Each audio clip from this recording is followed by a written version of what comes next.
This is Florida Natural Farming at Frog Valley Tropical Fruit Farm.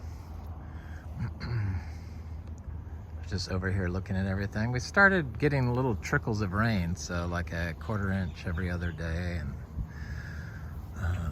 so it's better than nothing. Everything seems fine. This stuff is like, can really destroy a plant and pull it down, but I like it. It's easy to just pull off plants, unlike some other parasitic vines I know of. And I was over here looking at my plumerias that a friend of mine gave me.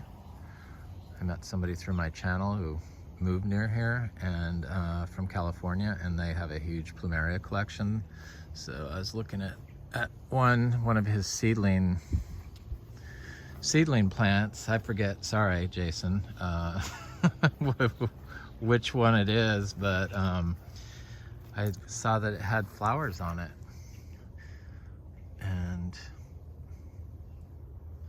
it appears, or not flowers, flower buds starting. So it appears like one of the, when it looked like it would have had three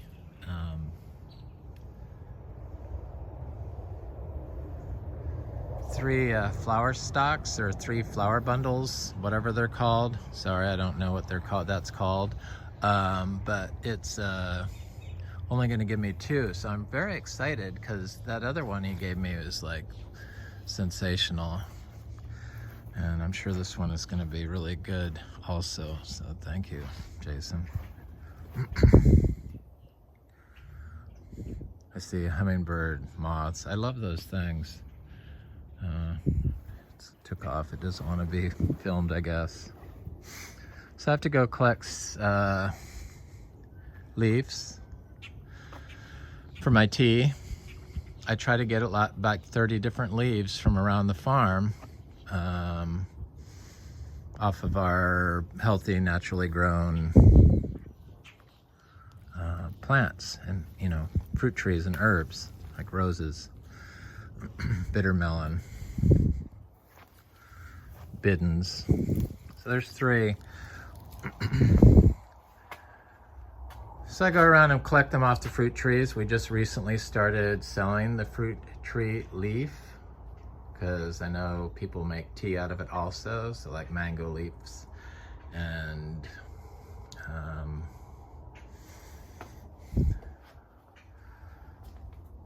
jackfruit leaves and garcinia leaves and guanabana leaves. So I charge $1 each. They are organic certified. We are an organic certified farm. I was kind of surprised to do a search on organic farms, and our farm never even comes up, but all these other farms that aren't even organic come up. So it really doesn't matter if you're certified organic or not if you're doing videos, I think. Sorry, I'm not trying to offend the organic certifiers, but if you're doing like videos every day and explaining what you're doing, it's kind of hard to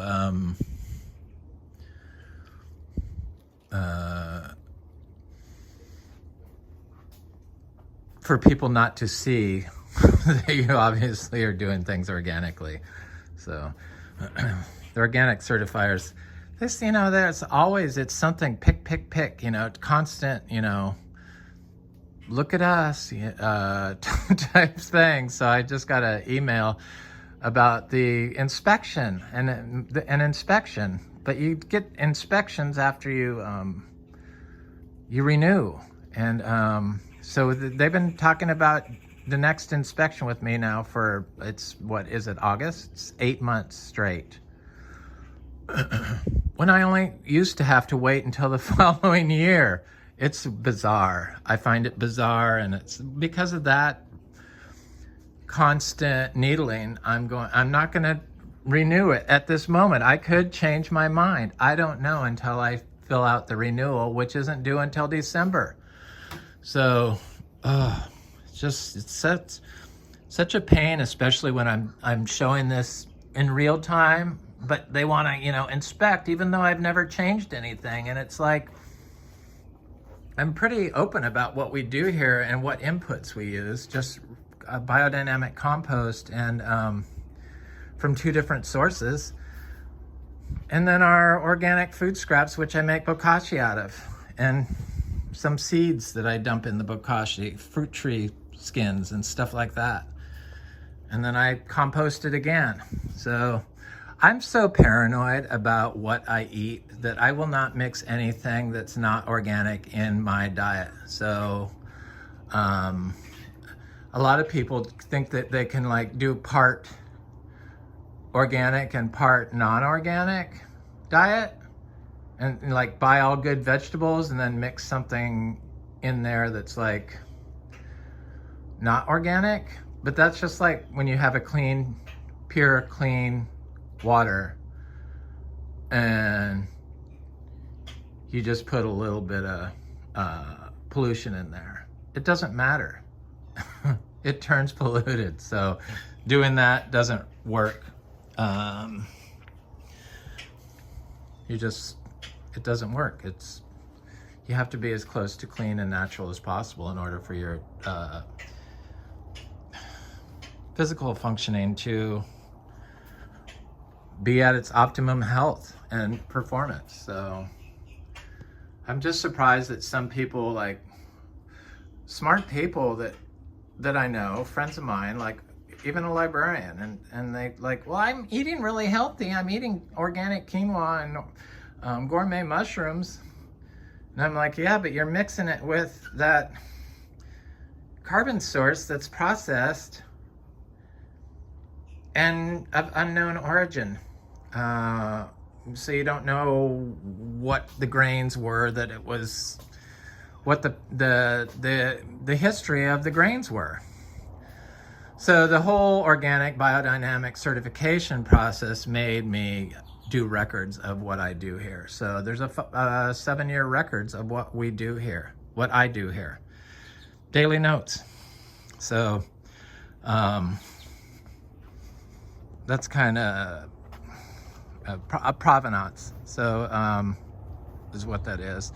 And I track everything. I track the food that comes in for my donkeys. I track the food that comes in for my cows. I track everything that comes in here has to be tracked.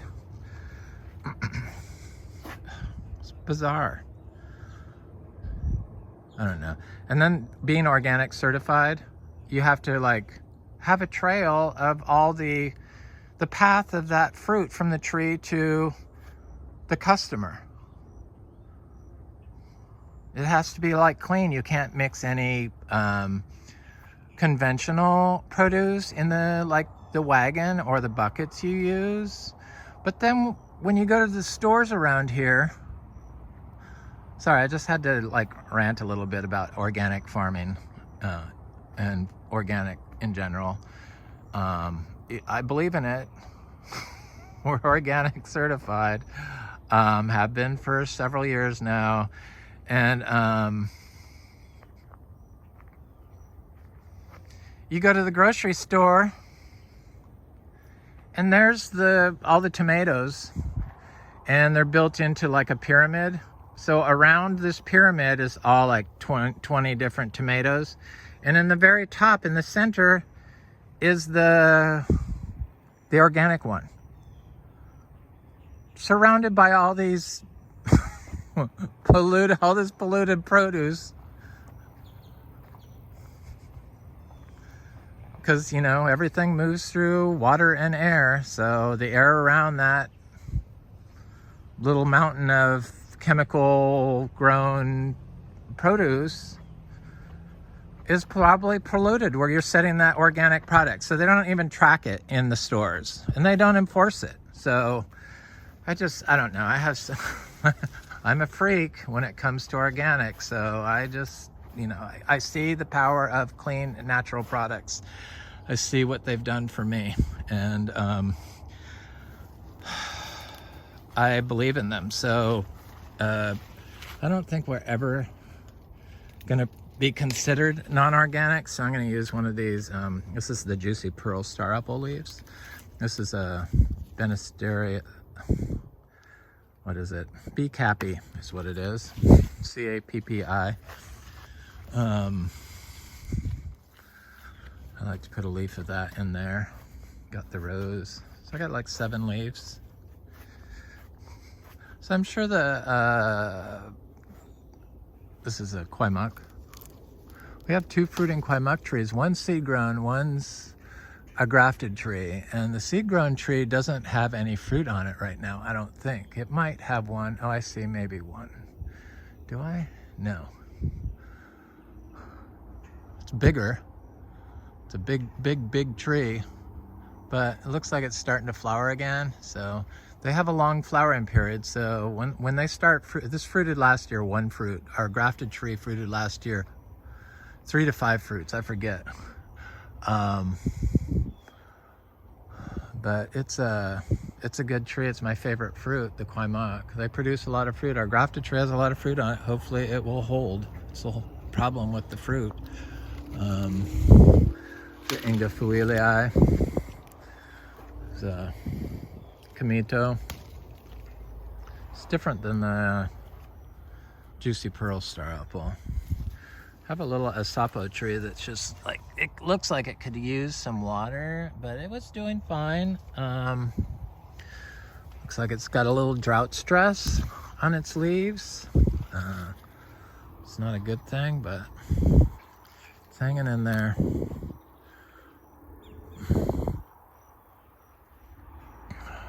A drought can be a real stress to plants, but I found that the trees seem to survive. More likely to kill a plant through loving it than you are by ignoring it. So at least that's been the case with me. So I think I got 10 leaves. I'm gonna go look at that guava. I'll get a guava leaf. Yeah, we have guava fruit. Nobody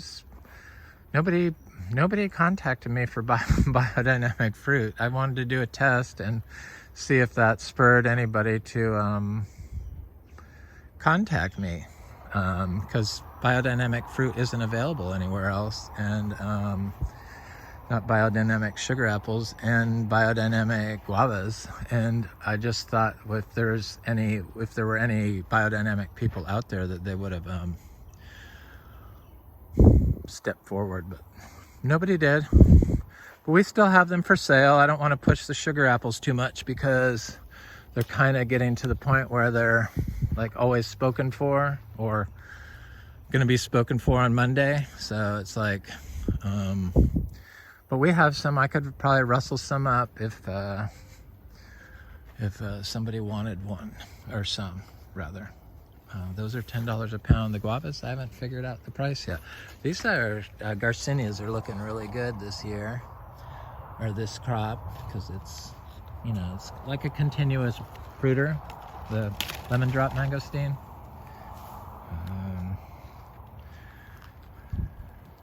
It's our rarest fruit tree, the Talissia florescii. It's like a huge giant longan, but it's in the genus family, the Spanish lime. Okay, we got flowers on our cacao, and I'm seeing lots of them. Cacao is like so versatile as far as the environment. It's amazing. What a plant that responds to natural growing conditions really well.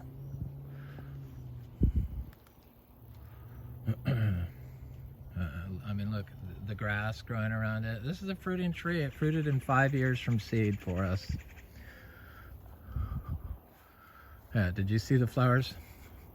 I just assume everyone can see them, but they're hard to see. This is the first time I've seen it open, so come on.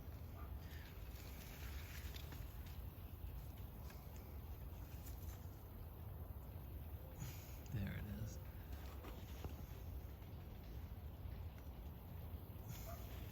Yep.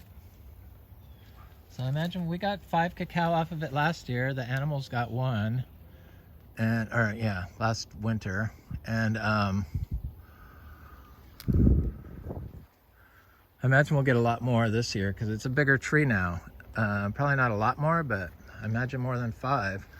They produce a lot of fruit, but you have to sell the fruit, the seeds fresh. So inside the thing, this is the seed-grown tree off that cacao, from that cocoa fruit. Starting to sound like a bird.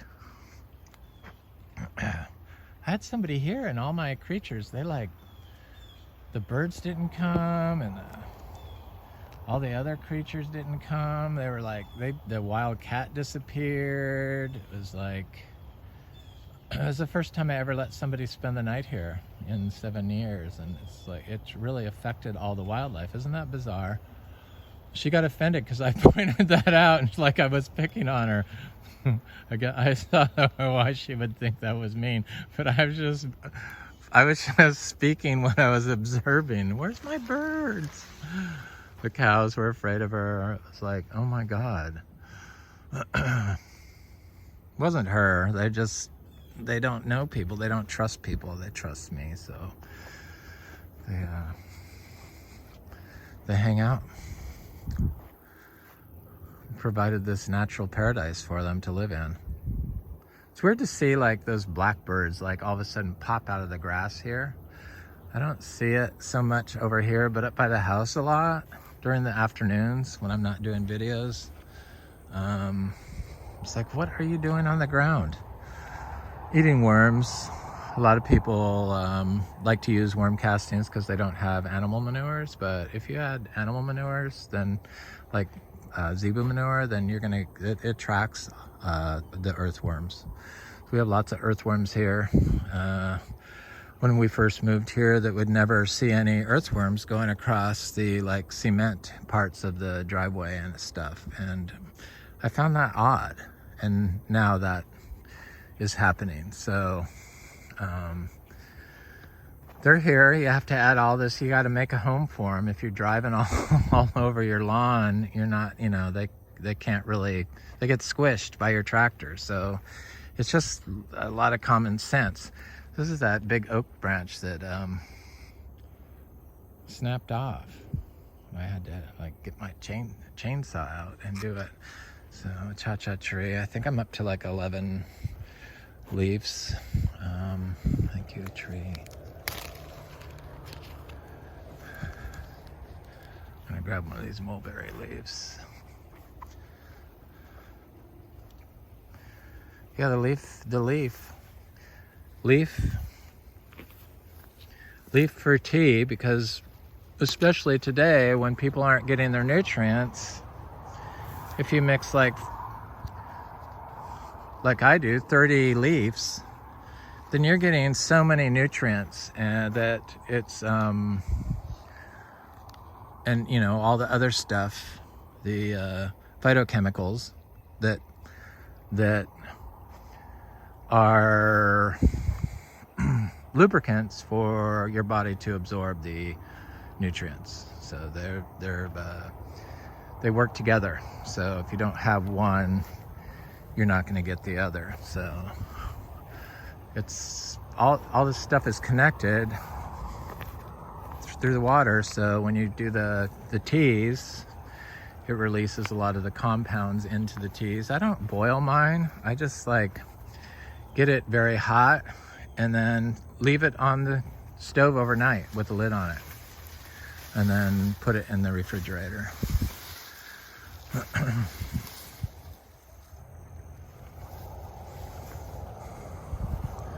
gonna get a guanabana leaf. So they have shown to me that they work. If I don't drink them, I don't have any creative juices, and I get stressed out easier. So santal leaf.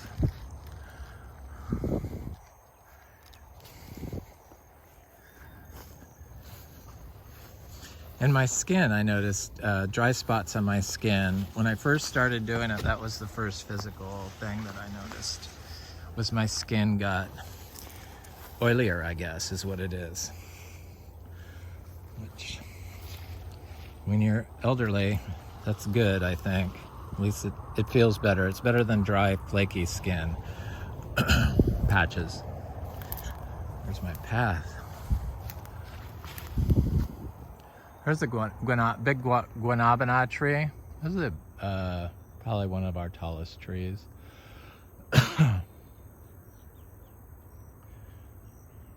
She growed up. Never had any freeze damage, but you know, we don't water anything, so Ingus spectabilis.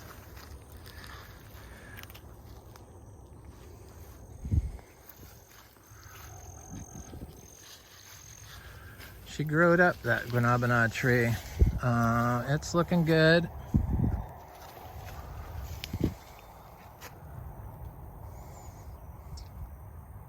So orange sherbet mango right in front of me. This tree produced so much fruit 2 years in a row. This is like the superstar fruit tree.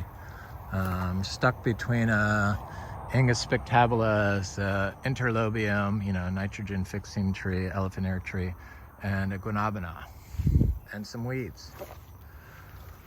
I don't know. It produced 19 fruit this year, and it produced more than that last year, I believe.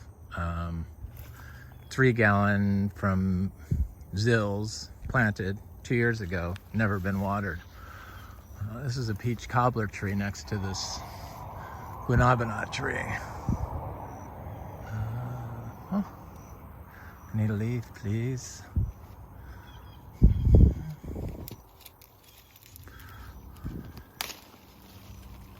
I know you can fruit guanabana around here in a colder area, so it'll happen. It's just, I have one big tree of that. I planted 100 guanabana seedlings last year, but I can only find one while I'm walking along. That's the only one I know is still alive. But I imagine there's others, but I don't know that for sure. So I have 2 trees that I know of. And I got the seeds for free, thank you. I like to trade people for plants and stuff, seeds and stuff, so plants are their own currency. Or are a form of currency. Plants, and you know, all plants are medicine. They work through, if they don't work through eating them, they work through stimulation, so they stimulate you in their environments through chemicals they release and how they look. They have to be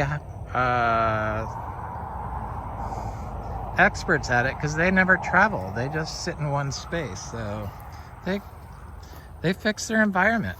They create Eden, or have the ability to create Eden. It's a cha-cha tree. Okay, what was I gonna do? I was gonna get a citrus, but I can get one right here. It's this tree, or this tree. Thank you, little lemon tree. Nice, clean, disease-free lemon leaves that smell really good. Seed grown. I believe that tree is 3 years old at the moment. It's gonna be 4 soon.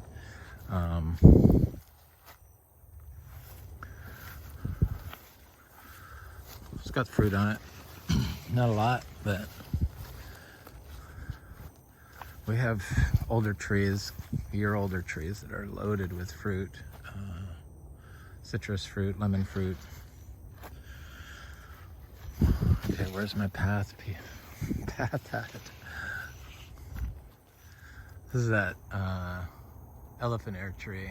There's a lot of them here. They're like all over the place.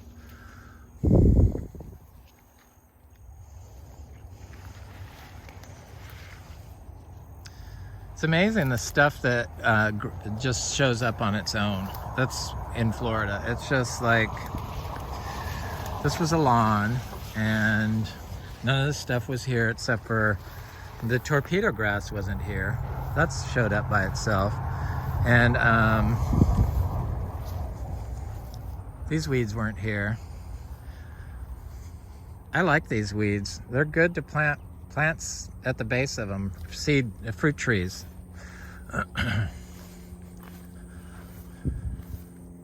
It's like a built-in supply of water.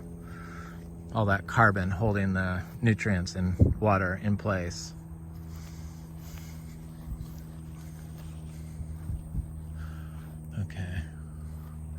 I could do a black sapote leaf.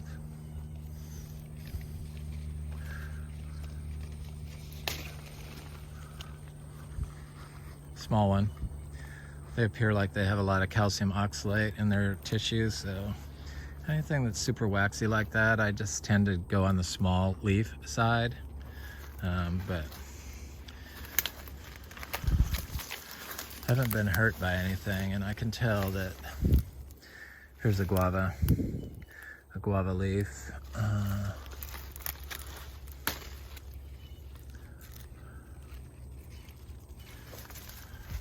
I started liking guavas because of this tree, because of this fruit, and I'm kind of surprised that I'm saying that, but I've been eating them every day, and I like them just a little bit green.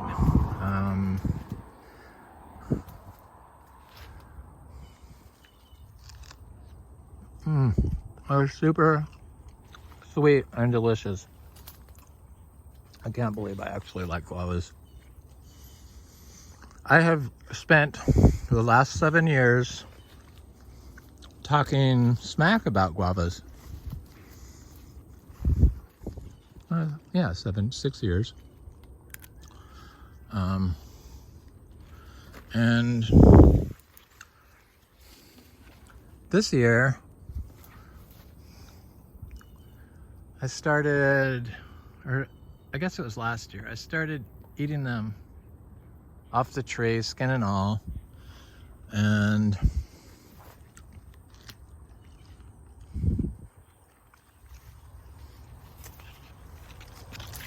I started liking them more and more. And now that that tree is covered in fruit, I've been going over there every day and getting a guava and eating it. And I'm surprised. They have very good medicinal attributes, the guavas. Supposedly if you eat guava once a year, you won't get sick. That's the, urban folklore on the guava, but I don't think that's the case, because I know I've eaten guava every year for the last 7 years, or 6 since I've been here, and well, at least the last 6 years. And well, I had guavas at our other place. I didn't like them there either, and that's why that's the only big guava tree, because I just didn't like them. If I had known, I would have had a whole bunch of them. But now I do.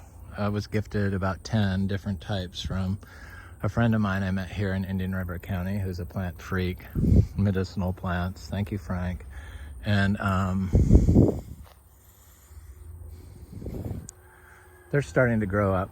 So a few years, they're seed-grown trees. He grows everything from seed. I think his entire yard is everything that's grown from seed. Yards, I should say. Big yards.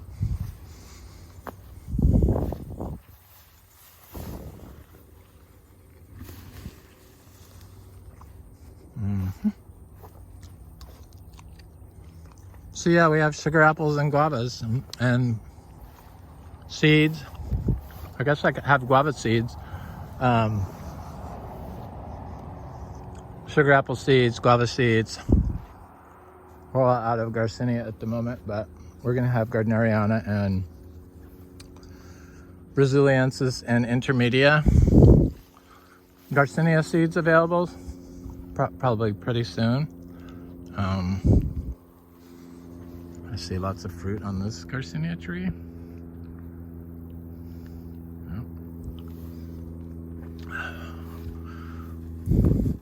I can get a leaf from this tree. This is a red flowering Garcinia that we have that's not ever held fruit. I think it's a male tree, so probably never hold fruit. I imagine it can cross with this though. It can sure cross with Hombromiana, but maybe that's what it is. Just male flower has a tinge of red. I don't know, possibly. The leaves are different size, so I don't know. Here's another Garcinia leaf. I think I'm up to 15 leaves now. Seed grown jackfruit leaf.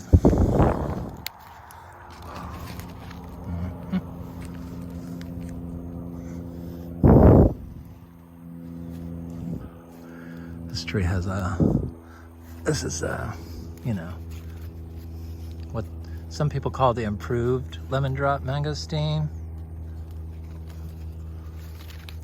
But this is Gardneriana. Got a lot of fruit on it. It's fruited for the first time this year, and it's just produced crop after crop. So it's not a huge second crop, but it's pretty good. I see fruit all over it.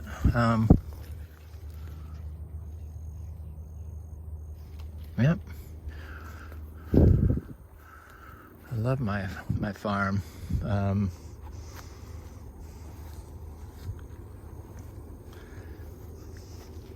I've had a friend here trying to buy land in this area, and they don't have the budget for it.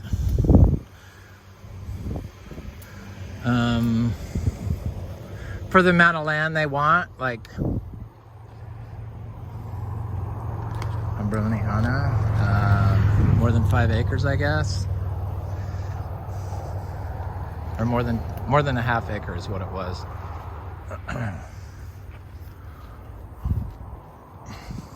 So you kind of have to pay cash for land, or get the owner to carry notes.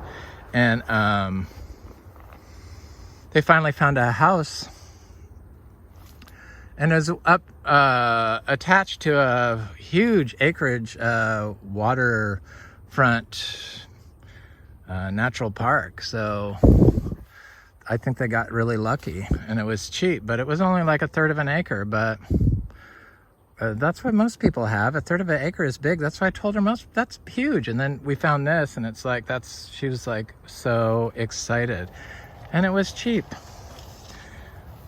She was shocked when I told her what we paid for this. And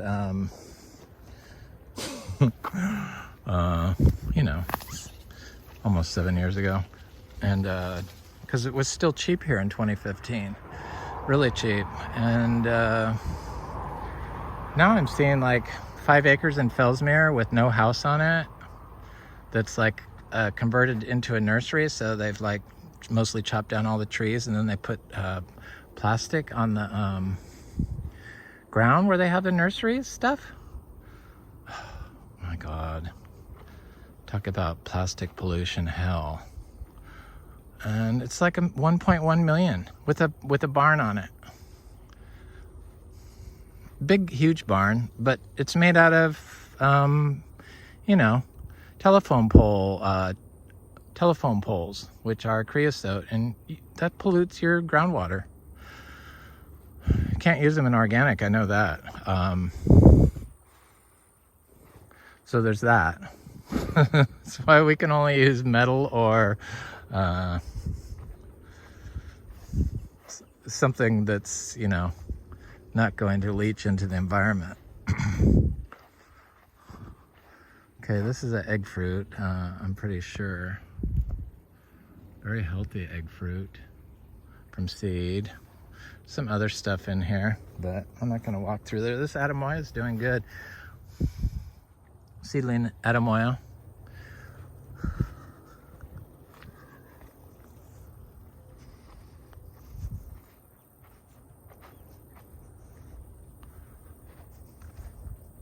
Still have that guava in my hand.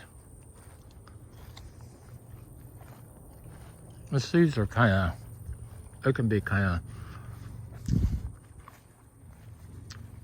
a problem, but